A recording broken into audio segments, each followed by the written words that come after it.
Good afternoon. Today I'm going to be discussing my August 2021 State of the Collection. I currently have a two-piece collection and I like to keep my two watches in this Mirage luxury travel roll. I've previously reviewed this travel roll, so please feel free to check out the review if you haven't already done so. So as you can see, my two-piece collection is on the left my Martin SN020G limited edition, and on the right my Rolex Oyster Perpetual 41 reference 124300. So firstly, let's look at the Rolex, and then I'll look at the San Martin.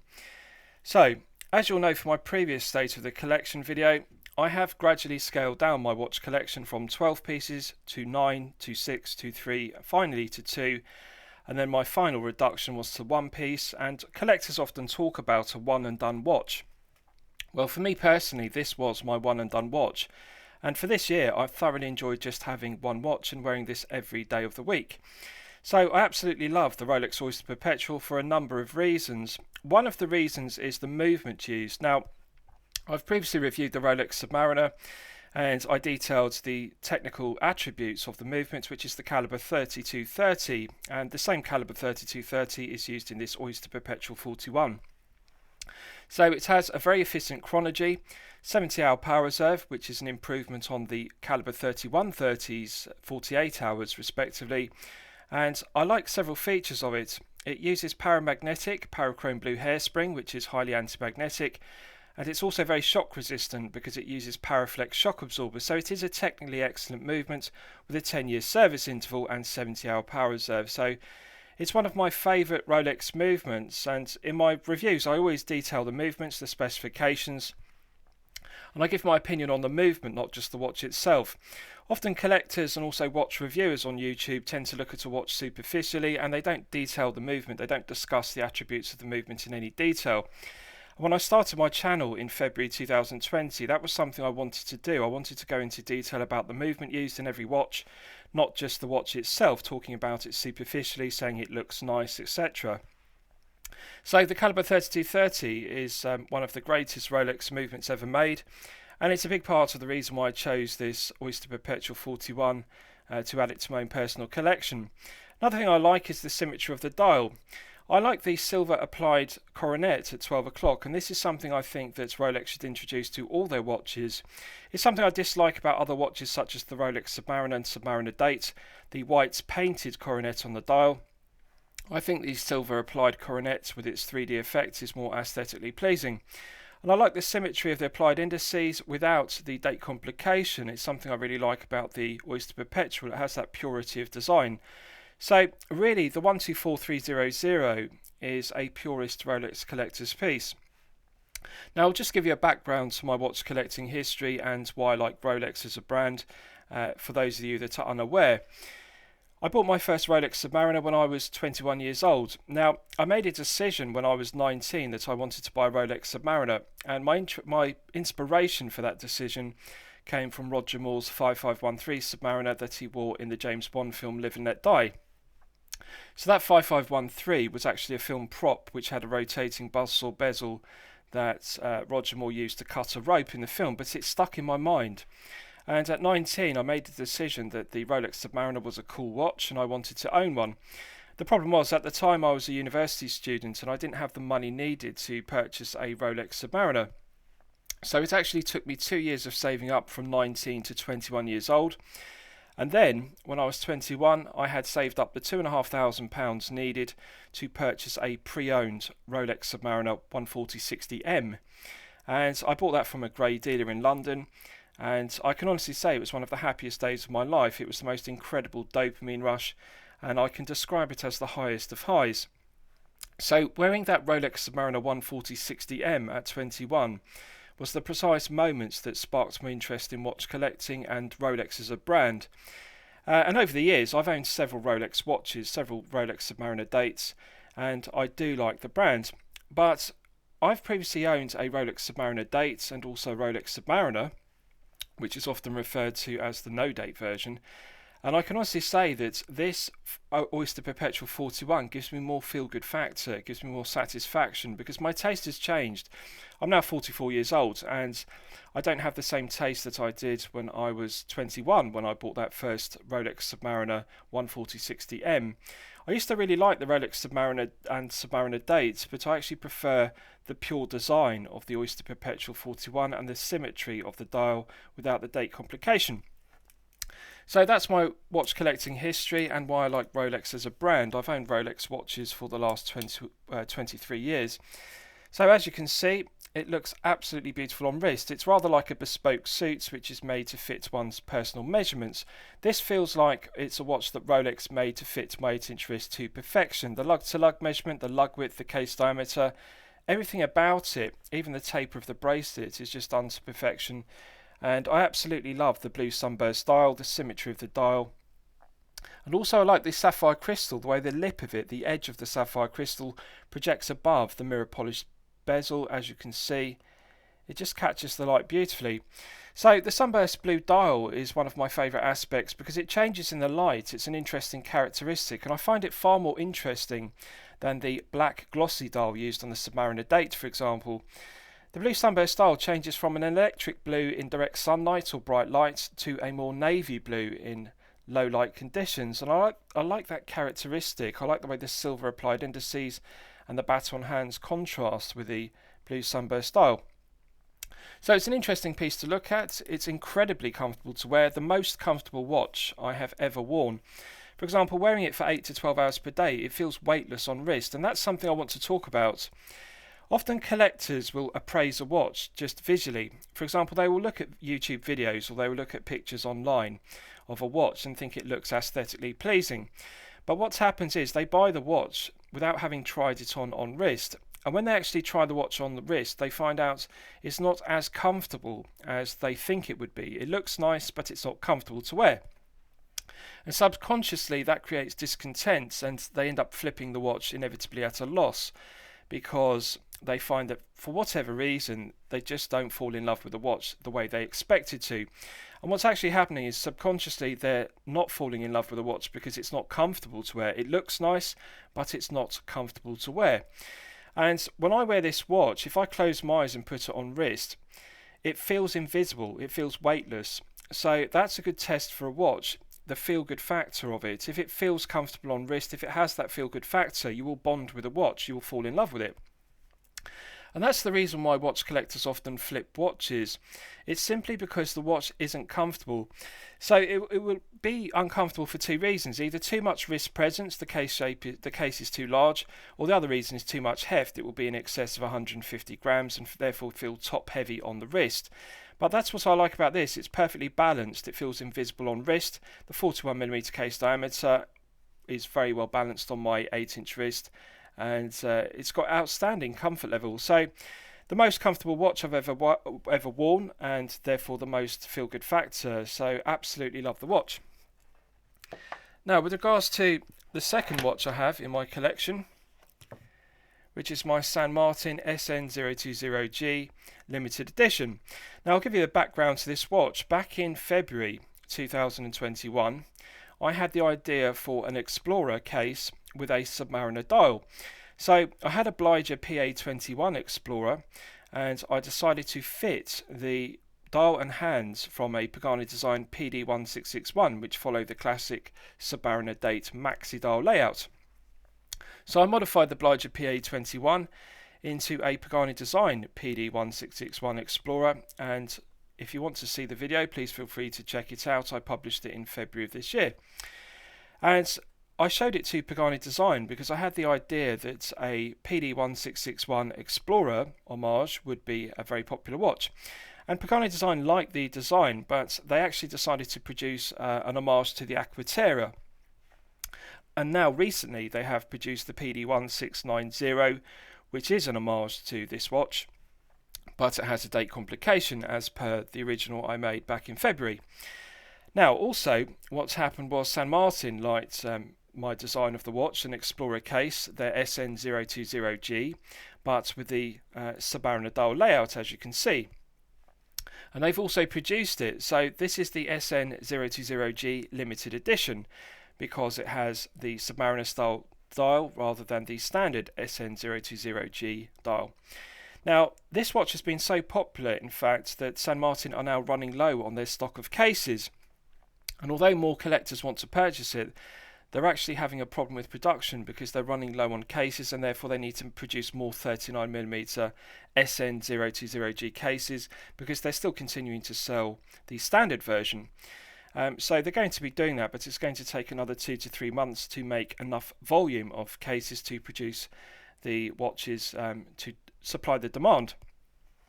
Now, another idea I've had is fitting snowflake hands as per the Tudor Black Bay 36 and Tudor Black Bay 41 respectively, because I think that would work very well with this 39mm case. I personally really like the Tudor Black Bay 41, but having previously owned the Black Bay 41 Heritage, I found the case sides, the flanks of the case, to be too slab-sided and tall. So the Black Bay 41 is a tall piece.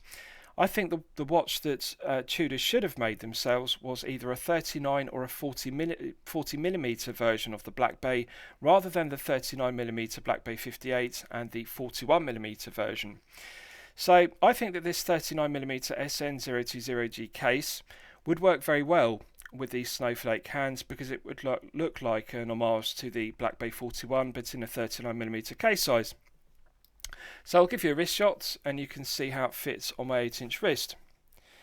Now again, something I really like about this watch is it does feel weightless on wrist.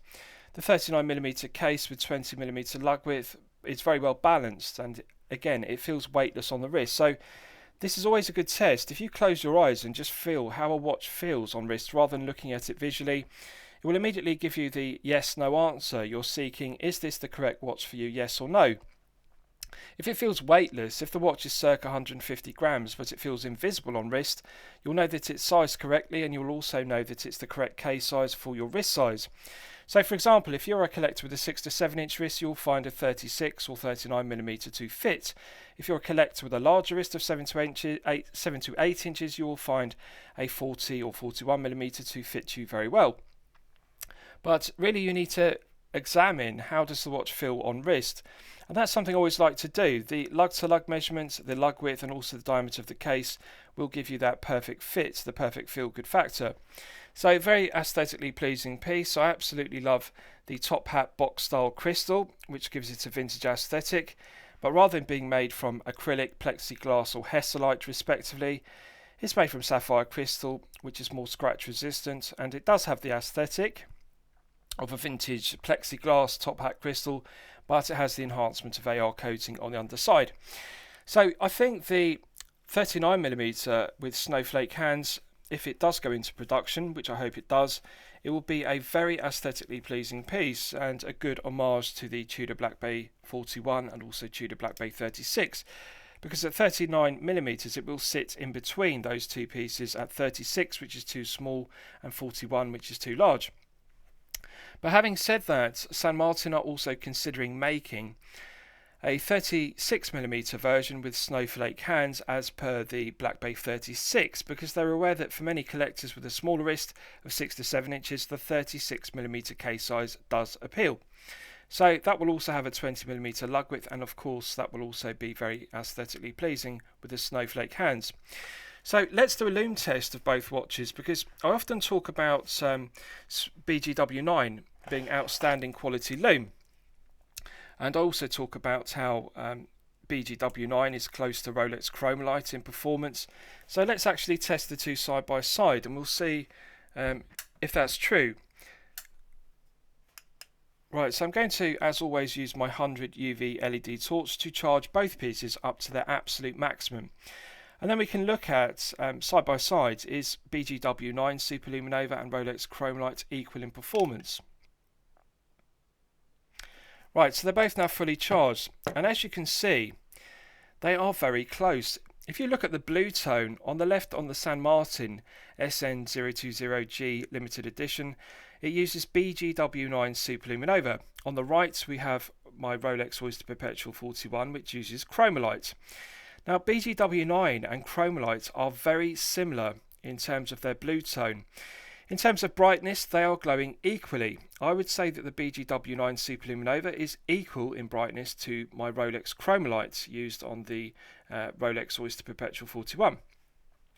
Now, in terms of the length of time they're glowing, I'm going to leave them emitting, and we'll see how they begin to fade. And as you can see, they both are clearly legible. So this is something I really like about San Martin, and specifically the SN020G limited edition with the Submariner style dial layouts, because it has the triangle at 12 o'clock for the index, and then we have the rectangles at 9, 6 and 3 as per the Submariner maxi dial layout. And that gives outstanding legibility. You can see the functionality, you can see the clarity of the dial, you can see the functionality of it, the symmetry is very good. I also like the Mercedes hands as per the Submariner and Submariner date. They also allow for large lume plots of BGW9 to be applied, and one can clearly differentiate the baton style minute hand from the Mercedes hour hand. Also on the second hand there is a sweeping lume dot, so one can see the second hand sweeping around the dial. So as you can see, they are both holding their charge very well. The BGW9 on the left and the Chromalight on the right. Very similar.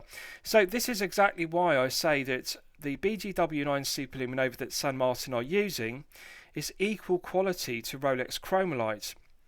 They're both still very bright, and they're both still glowing for a good length of time. They're not fading away quickly like Lume Bright or lesser quality Lume. BGW9 Superluminova really is the very best of Lume, and I absolutely love the blue tone of it. And as you can see, it's a very similar tone to Rolex Chromalight. So this is something I want to give special credit to San Martin for. It's the reason why I really like their watches, the fact that the BGW9 Superluminova they're using is equal in quality to Rolex Chromalight. And there is the proof of it. Side by side you can see for yourself there is no difference whatsoever in their performance, their brightness, the length of time that they're glowing.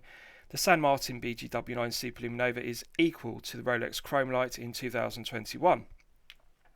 So I haven't seen any other channels do that, and it's something I wanted to do, compare San Martin BGW9 Superluminova to Rolex Chromalights. Often people talk about these things verbally, and they will show each watch, but they don't actually test the lume side by side and say, well, this is definitively the answer. Yes, San Martin lume is equal in quality to Rolex. I own both watches, and I'm showing them to you on camera, so I can tell you that it's absolutely fact. It's not just my opinion. So lastly, I'll just give you a wrist shot of both again, and you can see how they differ. And just one thing I want to talk about first is the clasp. I actually prefer this 2-button push clasp to the clasp used on my Oyster Perpetual 41, because as you'll know from my previous reviews, I'm often critical of clasps only having 3 micro adjustment holes, but this San Martin has 4, as you can see, which is excellent.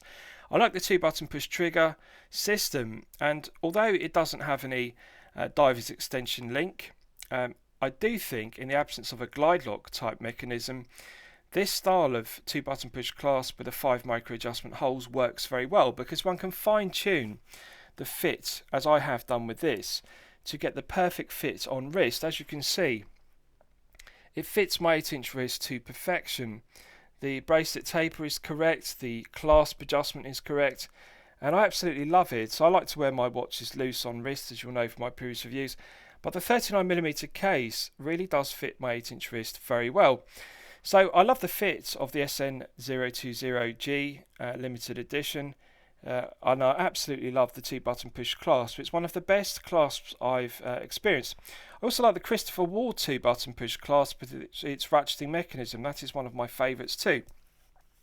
So to be honest with you, I would prefer if Rolex, rather than using a glide lock clasp, I would prefer to see them use a 2-button push clasp like this, with either micro adjustment holes in the side or alternatively a ratcheting mechanism as per the Christopher Ward C60, which I recently reviewed. So that's the fit of the San Martin, and I'll just show you my Oyster Perpetual again. So this is an improvement on the glide lock, and I'll explain why. Rolex fanboys will never admit this, but there is a negative with the glide lock. On the glide lock clasp, there is a flip lock which flips over, and when one opens the flip lock, it folds back on itself and it scuffs the end link in the bracelet. One gets this line scuffed into the end link of the Oyster bracelet, and it's really annoying because it quickly develops. Every time you open the flip lock on a glide lock clasp, it folds back and it scuffs the bracelet, so that is actually a negative. With this clasp it doesn't have that, as you can see, so I think this is better than the glide lock, although it does lack the adjustment of the glide lock, so that is something I would like to see Rolex introduce. But I think a 2-button push clasp with 5 micro adjustment holes would be a better system. So again, as you can see, the fit is very good on wrist, and I really like the proportions of the Oyster Perpetual 41. Nice taper on the bracelet, and the clasp is very aesthetically pleasing. I prefer the coronet to be engraved as per this clasp rather than embossed on the flip lock, as is the case with the Rolex glide lock. And again, I'll explain why that is. It's something that Rolex fanboys will never admit is actually another negative of the glide lock. On the Rolex Submariner dates, the coronet is embossed, it's 3D, it sticks out. And when you're actually rubbing the watch on a desktop or a table, it scratches. It scuffs and scratches the lacquer on the table or the desktop. And the coronet, because it's proud of the bracelet, because it's embossed, it sticks out. It actually catches on things, it scratches things like tabletops. Now with an engraved coronet, as you can see, it's completely flush, it's smooth, so it doesn't scratch or scuff things, it doesn't catch, and I actually prefer that. So I prefer the feeling of the clasp to have a low profile coronet which is engraved, rather than a embossed coronet which projects proud of the clasp. I think it's more aesthetically pleasing too, and it's more practical. So the smoother lower profile to the coronet rather than being embossed, I think is an improvement, and it's a reason why I prefer it. So lastly, I'll just show you the two watches side by side. Now, as you can see, very similar case shapes. The only real difference is that this is a 41 and this is the 39. But if you look at the bezels, for example, they do look very similar. The most notable difference is the boxed top hat style crystal used in the SN020G compared to the flat sapphire crystal used in my Oyster Perpetual 41, which has a lower profile lip to it. Both have AR coating on the underside of the sapphire crystals, but if you look at the indices, you'll see that they're actually quite similar. If you look at the rectangular indices on the SN020G compared to the indices on my Oyster Perpetual 41, the proportions are actually quite similar. And as I've shown you in the Lume test, really the legibility of both is equal. The orientation of the dial is good, and the performance of the Lume is equal. So I think that the SN020G limited edition is an outstanding piece, and really the highest compliment I can pay a watch is to add it to my personal collection. I already own an Oyster Perpetual 41 which I'm thoroughly satisfied with, but I like this watch so much I just couldn't resist it. I decided to add it to my own personal collection and have a two-piece collection. So I rotate these pieces daily, and I can honestly say I get as much satisfaction wearing this SN020G as I do my Oyster Perpetual 41. Both outstanding comfort, both outstanding feel-good factor, and this really is a champagne watch for lemonade money. It's one of my favourite watches I've reviewed on my channel, and bear in mind I now have 150 videos on my channel. I have reviewed a lot of watches, over 100 watches. This is my favourite of them all. So I hope you've enjoyed my State of the Collection, August 2021. Please feel free to post your own comments below the video. Thank you very much.